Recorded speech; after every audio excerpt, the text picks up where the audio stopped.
My name is Ruben Dupertwee, and I teach in the religion department here at Trinity, and I am, along with Chad Spiegel and Brian Laporte, one of the co-organizers of this year's Lennox Lecture Seminar, or Lennox Seminar and Lecture Series entitled Reinventing the Bible. On behalf of the organizing team, we'd like to thank the Marketing and Communications Department for their help in getting the word out. We'd also like to thank our colleagues in the Religion Department for their support of this series and of the course. Very special thank you goes to Kirsten Schweninger, our department administrator. I cannot imagine putting this lecture series together without her help. Thanks to the technicians from the CLT. Tonight it's Mauricio Bernal. They've been very helpful throughout the entire series. We're happy to have them. We're grateful also to Paul Feuerbacher, who has been recording the lectures for us and who has gone above and beyond what is required on more than one occasion. And finally, we want to express our gratitude to Martha, David, and Bagby, to the Martha, David, and Bagby Lennox Foundation for providing the funding that makes the series possible. In Reinventing the Bible, the seminar and the lectures, we are taking a close look at how communities throughout history have created and recreated their Bibles, and how the constantly shifting nature of authoritative texts, collections, and interpretations forces us to reconsider how we use generalizing terms like Bible, Scripture, and canon. With this evening's presentation, we reach the end of the public lecture series. That said, I'm happy to announce that we're making recordings of all of the lectures. We're making the recordings available on our website, reinventingthebible.com. Now turning to matters at hand, it is my privilege to introduce today's speaker, Dr. Mark Chancey. Dr. Chancey received BA and MA degrees from the University of Georgia. He received his PhD from Duke University, and he is now professor of religious studies at Southern Methodist University, just up the road. It's like we're neighbors. His research can be understood in two general areas. He has written 3 books on how the archaeology of Israel illuminates the setting for early Judaism and early Christianity. He wrote a book entitled The Myth of a Gentile Galilee with Cambridge University Press in 2002. Authored another book entitled Greco-Roman Culture in the Galilee of Jesus in 2005, also with Cambridge, and in 2000, I think I got the date wrong, 12? All right. I said the right date, I wrote the wrong date. In 2012, he co-authored Alexander to Constantine, Archaeology of the Land of the Bible, with the Yale University Press. He's here for his other interest, and Dr. Chancey has also published widely on the constitutional, political, and academic issues raised by religion courses in public education. This includes 4 reports on Bible courses for the Austin-based watchdog group Texas Freedom Network that have drawn attention to the ways in which the Bible courses are sometimes used to promote certain religious views over others in public school classrooms. He is currently working on a book on the subject entitled The Good Book as Textbook, Teaching About the Bible in American Public Schools. Dr. Chancey has been to Trinity before, but as we thought about the ways in which the Bible is constantly being reappropriated and contested in different contexts, it seemed important to have him address the ways in which the Bible is used in public schools, and perhaps especially so in our context in Texas, now that we have a law a few years old on this topic. Finally, and this announcement is for Trinity faculty in attendance, Dr. Chancey will be at the Gold Room breakfast discussion tomorrow at 9 a.m. if those of you, select few, would like to be in on that. Without further ado, thank you, Dr. Chancey, for joining us.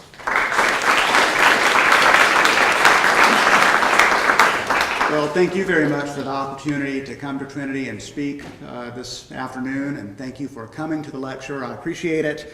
I'll have to say, as a biblical scholar, it's hard not to be enthusiastic about responding to an invitation to be part of a series titled Reinventing the Bible.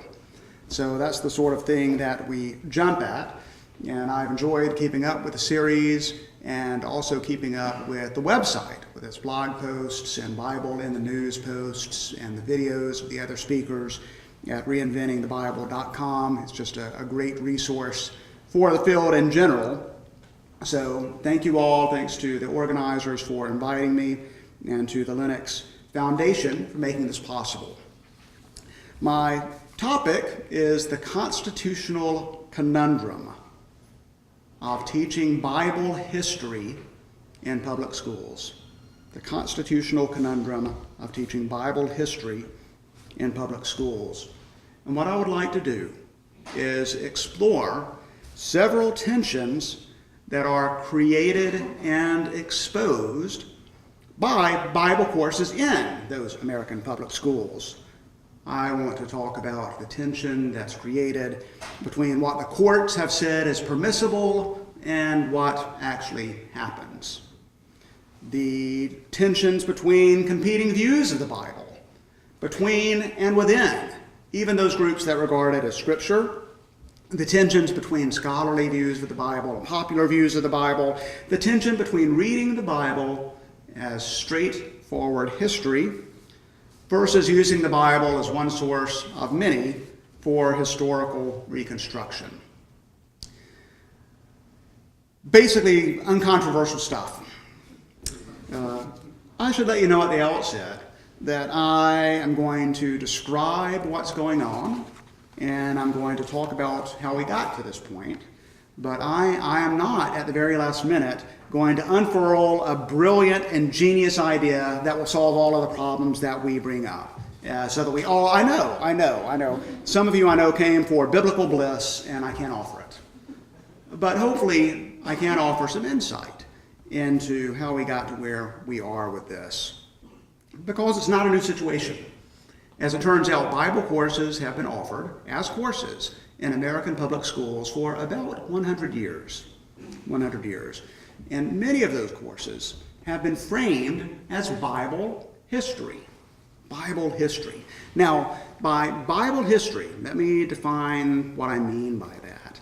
I mean the view of the Bible as a set of stories about individuals and groups whose historical existence is taken for granted.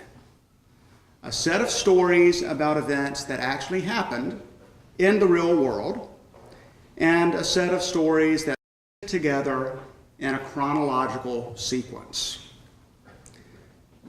Note that the very category, Bible history, privileges some religious traditions over others. Does Bible history include the New Testament period? Because Jews reject that part. Does Bible history include stories from Judith and First Maccabees? Because Protestants and Jews reject those parts. For decades, Bible courses, whether taught as Bible history or in some other way, such as Bible as literature, for decades, they've usually been taught from a Protestant perspective. But in 1963, the Supreme Court stated that when public schools teach about religion, they have to do so in academic, objective ways suitable to a secular program of education. I'll come back to that language in that court case. Lower federal courts followed up by saying that public school instruction about religion should neither promote nor disparage particular religious viewpoints, nor promote nor disparage religion in general, and neither promote nor disparage non-religion. Good luck with that. These rulings, in effect, mandated the reinvention of most Bible courses. From the court's perspectives, those courses were to be reconfigured in such a way that they no longer privileged religion in general or particular religious viewpoints, but neither could they disparage them. Now, let's just acknowledge up front the omnipresent postmodern observation that pure objectivity is absolutely impossible.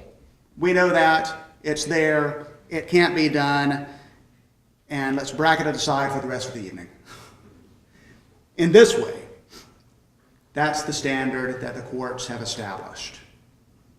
So what are they striving for, and what does it look like, even if we know that pure objectivity is something that's unachievable? I'm going to talk about how problematic it is to reach that standard, even as the court has tried to articulate it, particularly because of the parts of the Bible that, at least to many readers, many contemporary readers, appear to make historical claims. So the issue is not only that different Jewish and Christian groups, different groups within Judaism and within Christianity, have different stances on the importance or lack of importance of the historical accuracy of Bible stories. That's one issue, but it's not the only issue. Another issue is that some of the courts that have considered Bible courses have offered court decisions that themselves reflect a lack of familiarity with what's actually in the Bible and are inconsistent in the way that they deal with the biblical material, especially in regard to how the Bible relates to history. Especially in regard to those stories about divine activity, of which there are a few, and those stories of wondrous deeds, or what we would call miracles. So, I'll outline where we are with Bible history courses, how we got here, and briefly what's likely to happen in the future. It's short here at the end of the series, and at the end of the year I'm going to talk about what is, what was, and what is still to come. Now, many people are very surprised to learn that public schools offer Bible courses. But as I've said, these courses are theoretically legal if they're taught in particular ways. No one knows exactly how many Bible courses are out there in the United States because no one is counting. It's almost certainly a small percentage of public schools overall. It's not a large percentage. But there are schools offering Bible courses in most states. So, for example, one group that sells Bible textbooks to public schools is called the Bible Literacy Project. And the Bible Literacy Project says that there are schools using its product in 43 states. They say we are in every state except for Nevada, Utah, Wyoming, Montana, Iowa, Delaware, and Rhode Island. The Bible Literacy Project has offered free textbooks to the first school district in each of those states that adopts its textbook. The other national group that provides Bible courses for Bible curricula for public schools is the National Council on Bible Curriculum in Public Schools, and they claim to be in 30-something states. So most states have Bible courses. I would note that the states they list are not they're still the seven unbibled states that the Bible Literacy Project identifies. So, Texas has Bible courses, but it's not unusual in that regard. What is a little unusual is that we have a state law encouraging districts to offer them.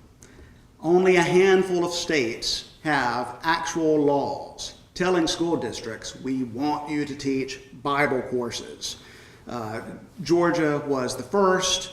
Texas came soon thereafter. The others are Arizona, Arkansas, Oklahoma, and Tennessee. So 6 states have actual laws encouraging this. 2 other states have passed related measures. So the South Dakota legislature passed a non-binding resolution affirming Bible courses. We like the idea. That's all a resolution does. It doesn't create anything. South Carolina authorized giving academic credit for courses taken off campus, release time courses. That was aimed primarily at religion courses and Bible courses. Now, several other states have debated Bible bills. Alabama, Missouri, New Hampshire, North Carolina, Wyoming, A bill is currently pending in the Kentucky legislature promoting Bible courses. There was an unsuccessful bill in Kentucky in 2011, another unsuccessful Bible bill in Kentucky in 2012, maybe third time's a charm. We'll see. People who are surprised at this revival of interest in Bible courses say, well, so you say this is legal. How can this be legal? To which the answer is, well, approval comes from above. It comes from the United States Supreme Court. So let me come back to that decision that I mentioned before. In 1963, the court issued a famous decision, Abington Township v. Shemp. And this decision prohibited government-sponsored, school-led Bible reading to students. For example, reading 10 Bible verses at the start of the day in homeroom, or reading Bible verses at morning assembly, or reading Bible verses over the intercom. And the idea was that public school students are a captive audience, and that this ritualized, routinized Bible reading was the use of government resources to promote particular religions over others to a captive audience, and as such, it was religious exercise, and it constituted an establishment of religion. This violated the First Amendment's Establishment Clause, which says, Congress shall make no law respecting an establishment of religion. Now, if you've taken your poli-sci or American history classes, you know that that amendment originally applied only to the federal government. But in the mid-20th century, the Supreme Court began expanding its scope to include the states. 1947 is a key year for that, a case in 1948 as well. By the time we get to the 60s, the Supreme Court is saying, no, the First Amendment's Establishment Clause applies to government actions at the state level as well. States can't promote religion with public funds. So, ritualized scripture reading was a religious exercise, and the court said, you have to stop. And a lot of schools just kept right on doing it. So it lasted for a long time after 63. Open, widespread defiance of the Supreme Court ruling. And it still occurs occasionally today. Every once in a while, a public school somewhere will start ritually reading the Bible to their classes, and it shows up in the newspaper or in the media. So, the Shemp decision in 1963 prohibited this type of government-sponsored Bible reading, but it explicitly affirmed the constitutionality of the academic study of the Bible specifically and of religion generally. So, let me quote the court at length. The court wrote in 1963, "It might well be said that one's education is not complete without a study of comparative religion or the history of religion and its relationship to the advancement of civilization. One's education is not complete." I know that all of the religion professors here tonight join me with a hearty amen. It certainly may be said that the Bible, this is the court, the Bible is worthy of study for its literary and historic qualities. Worthy of study for its literary and historic qualities. Nothing we have said here in the court decision, nothing we have said here indicates that such study of the Bible or of religion, when presented objectively as part of a secular program of education, may not be affected consistently with the First Amendment. This raises the obvious question. What does it mean to present the Bible objectively as part of a secular program of education? And how does one study it for its historic and literary qualities in that context? I have had the opportunity to explore how some Texas public schools try to do this. A few years ago, I did a study of every high school Bible course taught in Texas public schools. I did that for courses taught in 2011 and 2012. I'd done an earlier study of courses taught in 2005, 2006 for the Austin-based religious liberty advocate group, Texas Freedom Network, at tfn.org. You can read these reports if you're interested. One of them is Reading, Writing, and Religion, and it goes into great detail about what actually happens in Texas Bible courses. This group, Texas Freedom Network, obtained course materials from schools across the state using open records requests.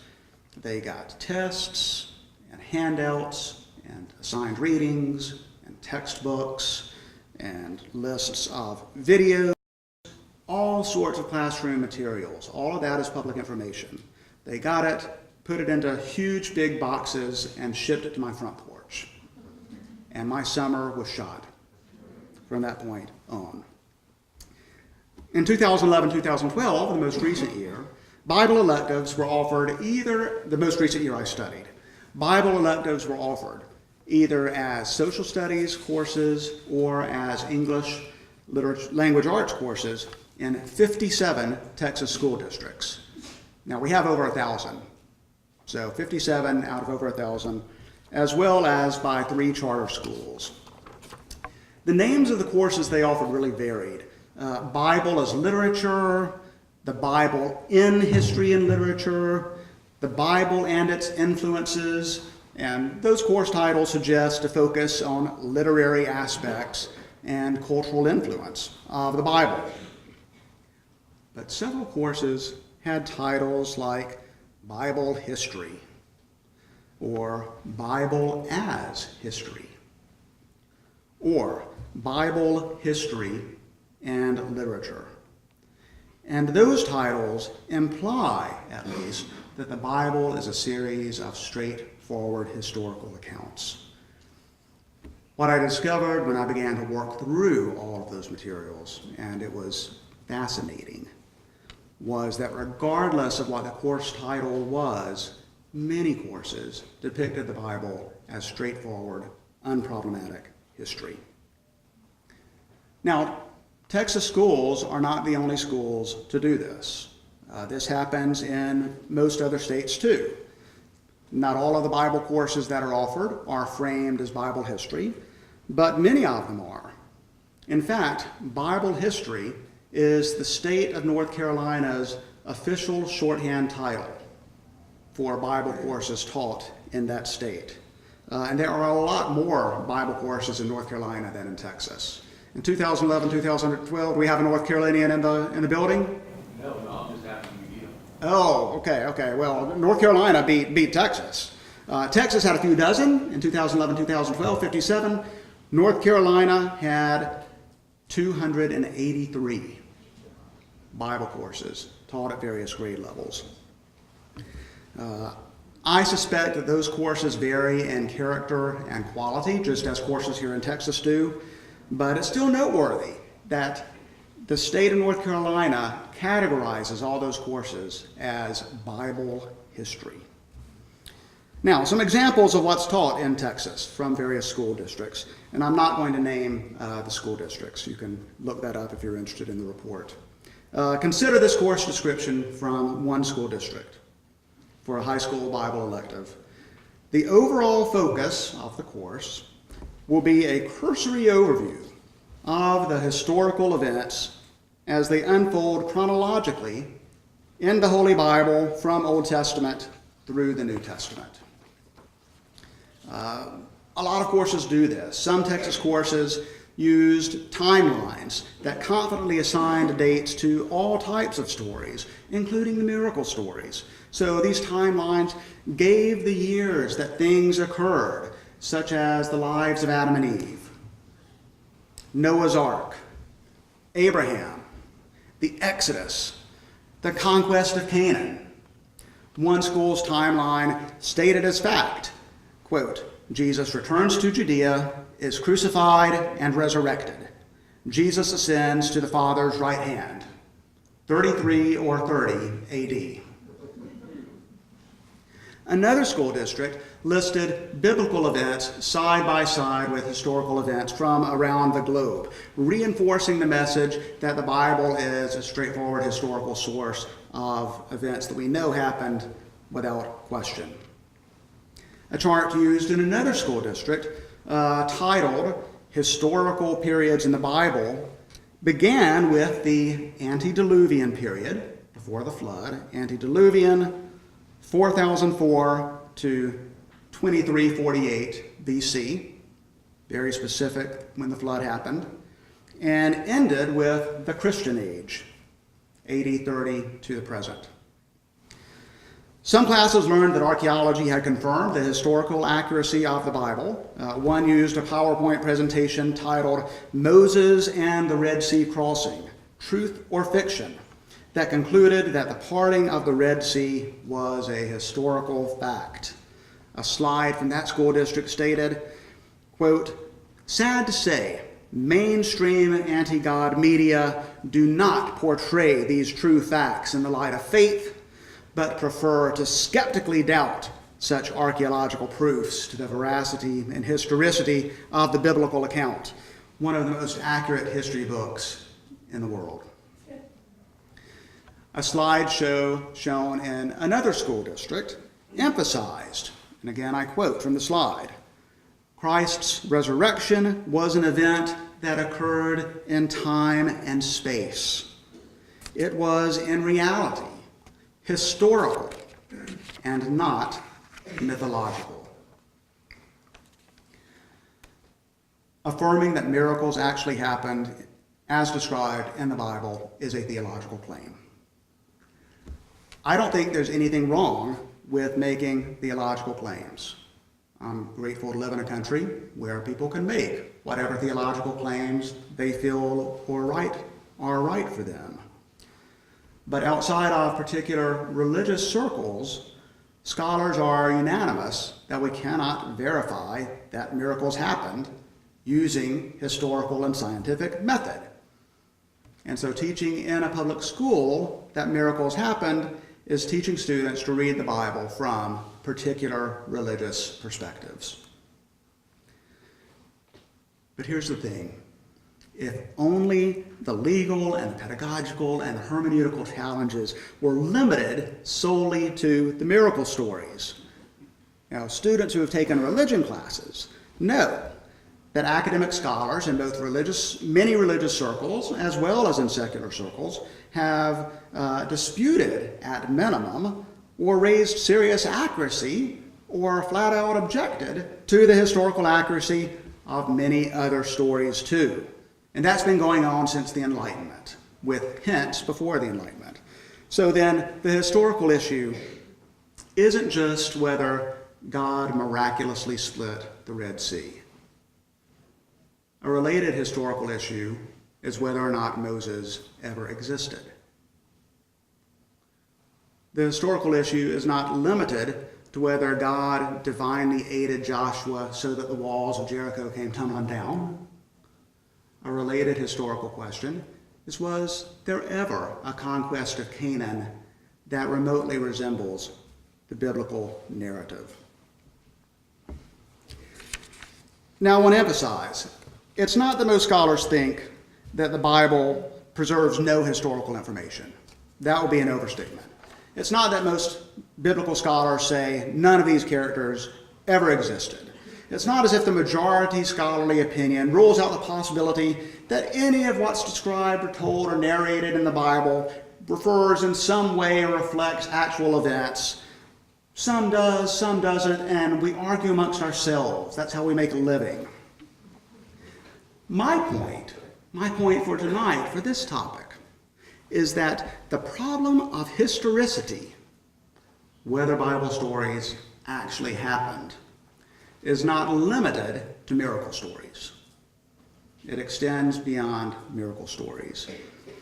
And the tendency to read biblical narratives as straightforward history is not limited to theological conservatives.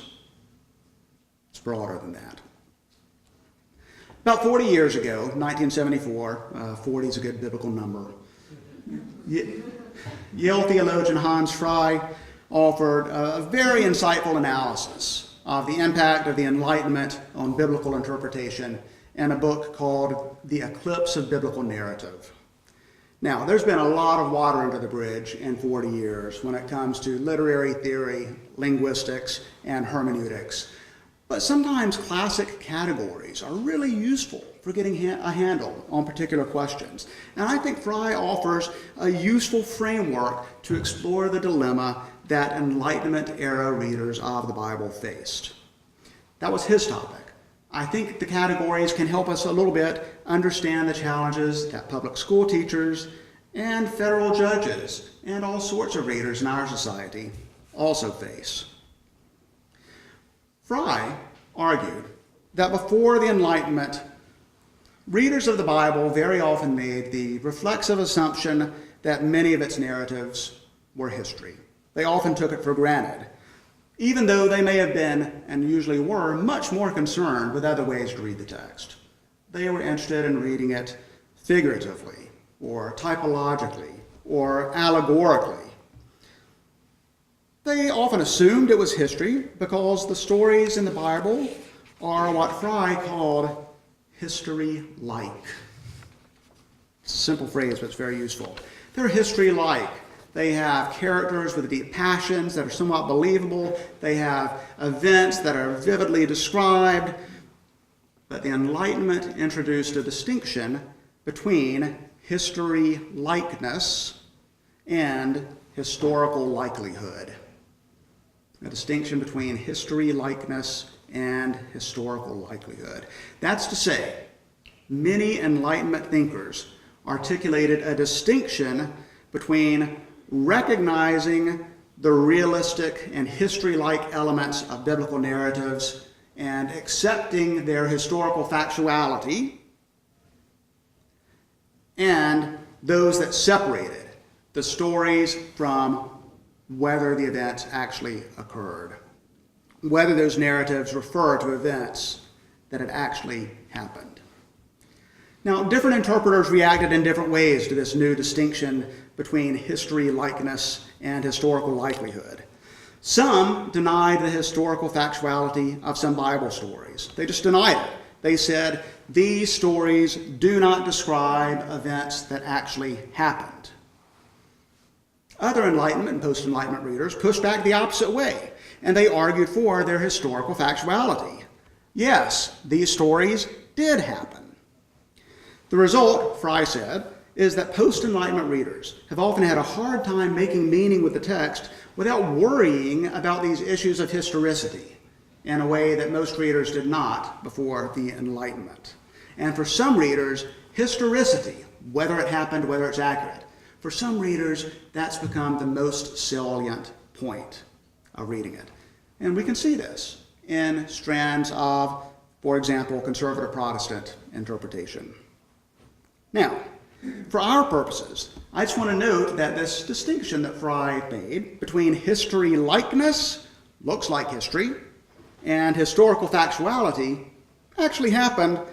That actually helps us to understand some of the theologically conservative readings, Bible course materials, but it also helps us to understand the difficulty that readers of all theological stripes and professions often have in recognizing that just because the Bible is history-like, that doesn't mean that it is historically accurate. Fry was writing about 18th and 19th century scholars. I'm talking about 20th and 21st century public school teachers and federal judges. I don't think he'd really be thrilled about the way I'm using his categories. But I think what I'm doing is a natural extrapolation of what he articulated, and I think the categories are useful, especially for tracking how things change when teaching about the Bible moved from the venue of churches to the venue of public schools. So let me talk a little bit about that history. When public school Bible courses were invented in the early 1900s, the assumption that schools would teach about the Bible from a Christian perspective was the norm.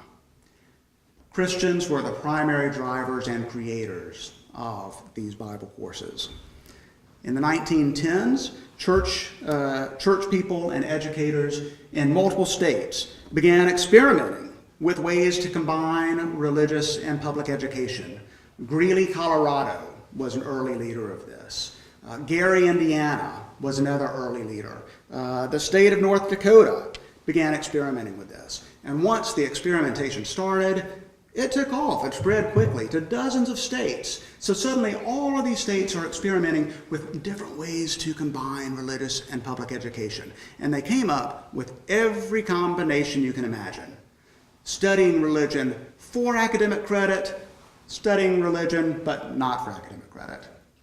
Studying religion off campus at a church or the YMCA or perhaps a synagogue. Studying religion on campus. Studying religion during the school day as a class that's designated a school period, or studying religion after hours, or even on a weekend. Or maybe we can give credit for Sunday school. In 1930, the rector of St. Mark's Episcopal here in San Antonio urged the community to require all public school students to go to Sunday school, because otherwise they were going to become juvenile delinquents. And he thought we should give academic credit to those students for doing so. It didn't happen. Okay, so we end up with a lot of classes taught a lot of different ways, and they weren't all on the Bible. So church history, theology, character formation and morals, all types of topics. Those that were about the Bible, they weren't all Bible history, but a lot of them had that dimension to it.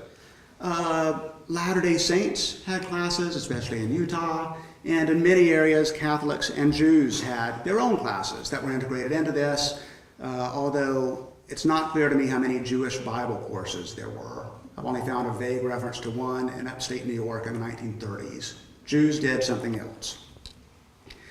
When districts decided to create Bible courses, specifically Bible courses, then they opted for pre-existing curricular categories. And one of those categories that was available was Bible history.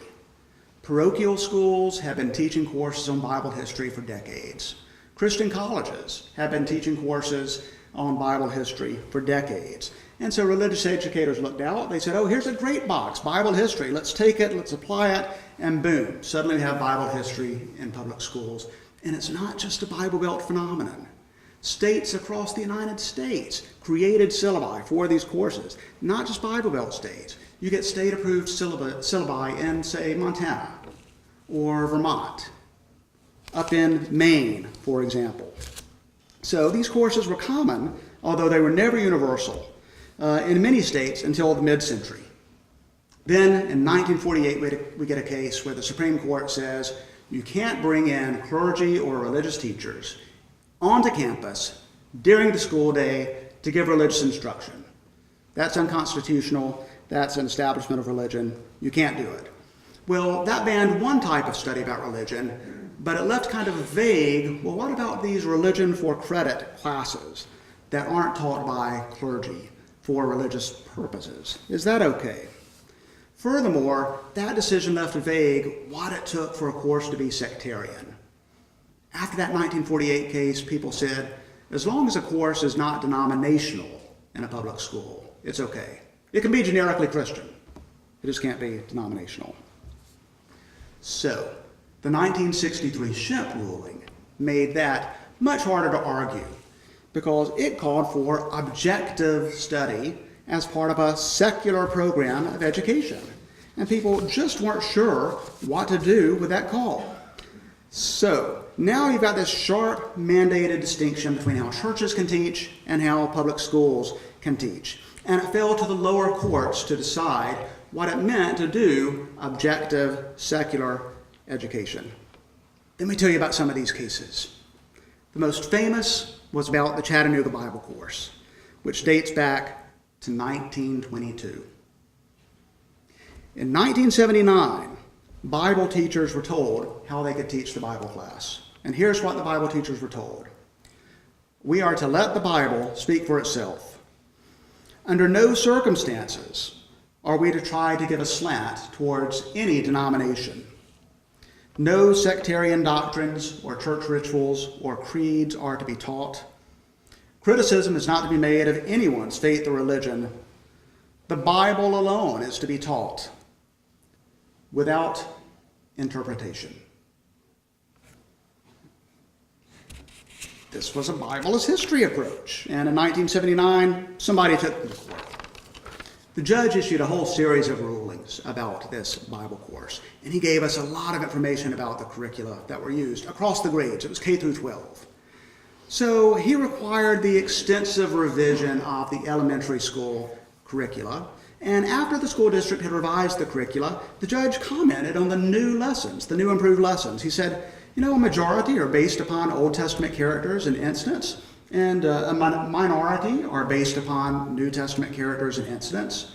And the order of the lesson plans at each grade level follows the biblical chronology, as if there's a firmly established biblical chronology.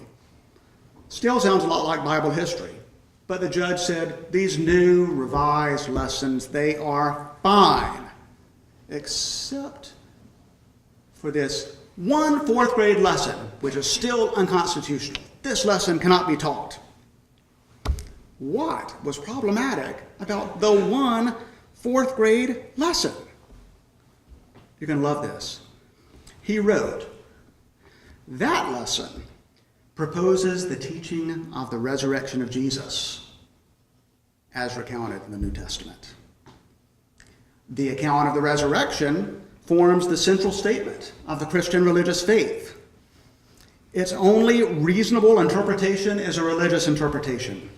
Its only reasonable message is a religious message. What did the judge conclude? It's difficult to conceive how the resurrection could be taught as secular literature or secular history. Now, work with me through this. So students couldn't read about the resurrection of Jesus because that passage is inherently religious. But the judge gives a whole list of lessons that they can take that are apparently not inherently religious. He lists them by name. Adam and Eve, God scattering the builders of the Tower of Babel, God giving Moses the Torah, the prophet Elisha healing a leper, Jesus casting out demons, Jesus healing a blind man, Jesus curing leprosy, but not coming back from the dead. We draw the line. We draw the line somewhere. So, the organizers revamped the course, and it's still going today. Every year, about 4,000 Chattanooga students in 19 schools take a course that's titled Bible History. A similar case came up in Mississippi in the mid-1990s. Again, at both the elementary grade level and the high school level. And the teacher for the lower grades said that, quote, he teaches the Bible as a historic record, as a record of what actually occurred in the past. So the judge asked the teacher, well, what do you do with the virgin birth? And what do you do with Jesus' miracles? And what do you do with the resurrection? And the teacher said, well, we just study it as the Bible explains it. This event happened, this event happened, this event. The teacher said, we're teaching the historical account. And so I want my students to understand the details of these events. Well, the judge found this problematic. He declared that teaching miracles as historically viable events is, quote, inherently religious instruction rather than objective secular education. And he said that's because much of the Bible is not capable of historic verification. He said those matters, like Jesus' pre-existence or the creation, divine creation, they can only be accepted as a matter of faith and religious belief. So this is interesting because he did broader than just the resurrection, but his problem was primarily limited to miracle stories. Other stories, he was sucked in to the history-like nature of the Bible, as if they were all straightforward, accurate events. He canned the class in the form that it was in, but he said it could be resurrected if it were revamped. One last case from Lee County, Florida, that's around Fort Myers, 1998. Parents filed suit to stop the school district from launching a Bible course that the plaintiffs considered religiously biased. The plaintiff said this course promotes conservative Protestant beliefs over everybody else's beliefs. It's unconstitutional. The name of the course? Bible History. Ultimately, as the case went on, the court allowed the teaching of Bible history, Old Testament, because in the court's eyes, Bible history, Old Testament was, quote, ostensibly designed to teach history and not religion. It was sufficiently secular. The judge said, oh, we'll videotape the classes, it'll be fine. They can do it as long as it doesn't promote religion or Christianity, but they can certainly teach it as history. But the judge barred the teaching of Bible history, New Testament. Why? Quoted the Chattanooga ruling. This court, too, finds it difficult to conceive how the account of the resurrection or of miracles could be taught as secular history. So the miracles in the Hebrew Bible are okay to teach as secular history, but it's the miracles in the New Testament that push things beyond what's acceptable. So, how then to handle the relationship between historical narrative and actual history is the conundrum of my talk's title. And to complicate the conundrum more, I would emphasize again that some scholars that some of the events described in the Bible bear some resemblance to things that actually happened, but we all argue about the details. If a Bible course came along that said nothing in the Bible has any basis at all in historical reality, it will be declared unconstitutional, almost certainly. Let me close on a happier note, since I've mostly described the problem. Some courses do better at meeting the constitutional bar, but they do so because they sidestep questions of historicity entirely. It's the courses that talk about the Bible as literature and then really do talk about the Bible as literature, with plot and themes and characterization and irony and humor and foreshadowing. They manage to sidestep some of these issues.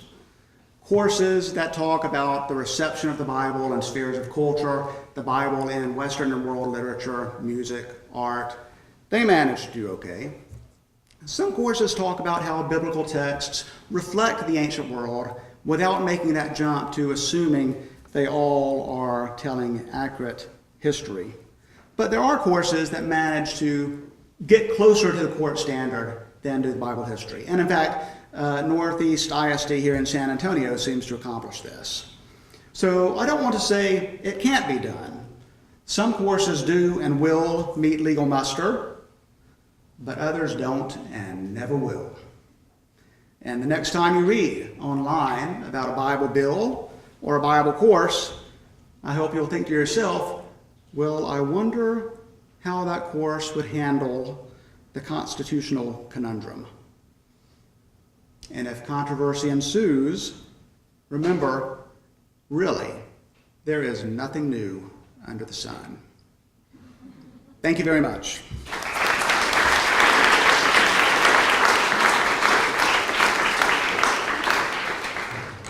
We've got about 10 minutes, a little bit more for questions. Remember to repeat the question. Yes. Thank you so much. Delightful. I taught high school math and English. There were always these side moments when something comes up and there's 20 minutes left, and it was always a pleasure to try to encourage critical thinking without attacking. There's always two kids who start into it, right?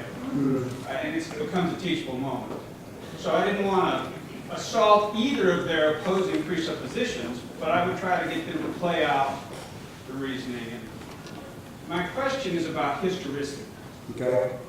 What would be your proposed alternative to the literature-only option? How do you, objectively in a secular institution, is there a way to handle historicity provisionally and then promote, just to teach, like from a reception standpoint, to say, well, many people think this, many people think this. I know Bible clubs allowed to have student-led prayer, so they can write. What do you, from a curriculum standpoint, what do you think would work best? So the question is, aside from, in terms of trying to make it appropriate for a public school setting in light of the legal standard, aside from the Bible as literature course, could a Bible course be set up to incorporate aspects of historicity? Did it happen, and if so, when? And how might one go about doing that? And it's an excellent question. And some courses do better than the ones I've described, although I think the ones I described are more representative of most Bible courses, at least in Texas. The issue is that most of the teachers who teach these courses, they might be outstanding teachers, right, with the right background in their field, but they've never had a course on religion. And so they are being basically given a task without being given the tools to do the task. And that's not really their fault. Sometimes the course is foisted upon them. They're told, you are going to teach a Bible course next year, in which they hope it doesn't come to pass. So I really want to be protective of the plight that many of these teachers find themselves in. It's hard to do if you don't have the scholarly background. One way it could be done is to dodge definitive answers, especially if you don't have the background. First of all, I think every Bible course should say things like, for groups that accept this as scripture, they have different views. Different groups have different views. There's a lot of diversity. For some groups, you can name some, it's very important to consider this as historically accurate. For other groups, historical accuracy isn't important for them when they make meaning. For scholars, there's a lot of different viewpoints among scholars. Some are religiously oriented. If you have to do this every time you talk all semester long, it gets old. But that type of bracketing, and then you say, there's a lot of debate about whether there was ever an exodus of Hebrews from Egypt to Palestine. And scholars have talked about this a lot, and I hope when you go to college you'll take a class on that. You acknowledge it. Some scholars give these dates, others say it didn't happen. Let's read the story of Exodus and see what the story tells us historically about the community that generated it, the community that circulated it, the community that used it to form identity. Those are historical questions. Why did somebody in antiquity think this story was important as a way of generating identity? That's the type of historical question you can explore and avoid some of the hot water. But I don't think there's any easy way to do it. Can you give an example? Do you know anyone doing it in that? I wrote that report for courses back in 2011, 2012, and the last reading, writing, and religion 2, Chancey, if you Google it, it'll come up. And my last chapter is a series of school districts that I actually thought were doing pretty well. It was about 20 school districts, but they were all different in what they did well. So some did a Bible as literature approach. Again, Northeast in the San Antonio area, I thought was very fair in the way it handled diverse religious sensibilities. And some did the history issues the way I just described. Basically, they dodged giving a bottom line.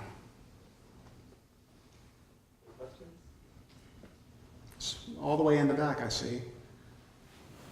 Yeah, I'm just curious. What is the motivation, if one really looks deeply into it, and the reason for wanting to teach the Bible in a public school setting? I would assume that most kids who come from religious homes do go to Sunday school or get their religious instruction from some other source. So what is the need to teach it in the public school setting unless it's from an academic, analytical perspective, the same way that you would teach Buddhism or Hinduism or Zoroastrianism or Judaism or atheism or anything else as an academic, analytical approach? No, it's an excellent question. So why offer Bible courses at all? Why are we even having this discussion? Why are we having this problem? I know, because it exists, because it really did happen in space and time. These courses are offered. People have different motivations for this, and I would say from the outset, I think there's a very legitimate academic argument to be made about the importance of a broad religious literacy as part of a broader cultural literacy. And especially in our culture, biblical literacy is a part of that broader religious literacy, which is a part of that broader cultural literacy. So I think there's academic merit to knowing something about the Bible, given how important and influential that it's been. Are Bible courses necessarily the best way to do that? Well, I might raise questions about that. I think when districts offer their only special topics elective is Bible, not just Bible history, but any type of Bible course. That's it. There's no elective on other aspects of religion or on other traditions than Judaism and Christianity. It sends a message of religious privilege. Traditions that regard the Bible as scripture are privileged over others. Bracketing aside cultural literacy, everybody justifies it with cultural literacy, right? So you have, and sometimes very sincerely, but sometimes yes, people are trying to use these as a way of getting religion back into the schools. So one of the groups, and spreading religion. So one of the groups that I mentioned, the National Council on Bible Curriculum in Public Schools, says simultaneously, we offer a course that is objective and that is secular and that promotes critical thinking and promotes cultural literacy and passes legal muster, and we do so that we can restore America back to its Christian foundations. Because since we took the Bible out of the schools in 1963, SATs have gone down and STDs have gone up. So you get the whole range of motivations. Curious about your statement about teacher accreditation. I find that interesting because I'm thinking through someone who's been handed a curriculum to teach and they are following through, and yet they may be a literature teacher who doesn't have any background at all in the Bible. Has anyone looked at that aspect of it, or that you know of, that have tried to push their case to say, we don't have a teacher qualified in this district to teach those courses, or in this school? We would never teach, calculus, advanced calculus to a teacher that hasn't had it themselves, so we certainly wouldn't hand this curriculum over to a teacher who has no pedagogical background at all in Bible study. Right. Well, a lot of districts don't offer it for that reason. Right, so there are districts that are very self-aware. This could be done. This could be really helpful for our students if done well, and we recognize that we don't have someone with the training and background to do it. Again, it's only a minority of school districts that offer it. So I think a lot of districts go that way. Otherwise, though, school districts that offer it will sometimes say, "Well, all of our teachers are certified. They're certified in English language arts. They're teaching it as an English language arts class. They can teach anything as English language arts. They're certified in social studies." So there's not recognition that any particular expertise might be needed to interpret the Bible. And of course, of all of the courses they could teach about, this is the one that is constitutionally loaded. It's the most, the religion courses, whatever they are the most complicated.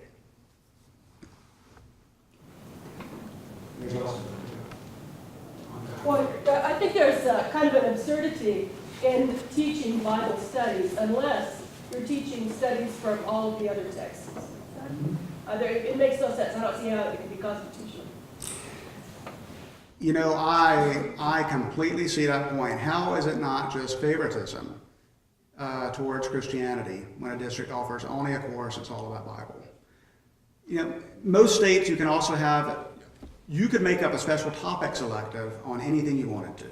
Theoretically, let's just imagine your district approved it. There's a room to make up courses. And some states do have what are usually called world religion electives. Maybe that category even exists in the state curriculum, although it's always an elective, it's not required. So there are other courses like that. I'm unaware of any course that's a course length treatment of, say, Islam, taught at a public high school. Can you imagine? Right?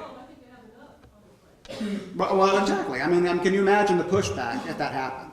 So I do think, also, we don't have good data number of courses that are structured around, say, world religions, which I think itself has its own problems. So there's not good comparative hard number data to answer the question. But I take your point and agree with you completely. Otherwise, it ends up privileging Christianity, right? Since it's always the Bible, as in Hebrew Bible and New Testament. I don't think it's privileging Judaism the same way. When you were conducting your study, did you notice a region that had more Bible classes than others? Oh, that's such a great question. No, they're kind of all over the place. I mean, I thought, now, it would be good if we had, again, better numbers to have a sociologist looking at this, a number cruncher, to try to find some patterns. But me, at a glance, small towns occasionally, big cities occasionally, small towns and mid-sized cities probably more so than large cities. Dallas doesn't have a Bible course. San Antonio has some in the school districts. Houston doesn't, but the suburbs do. Right? So it concerns up in the suburbs. So I did not find a geographical pattern. I did not do a hard study of population numbers.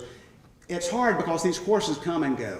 They pop up for a year or two and then disappear, or they last for decades and nobody even knows that they're there.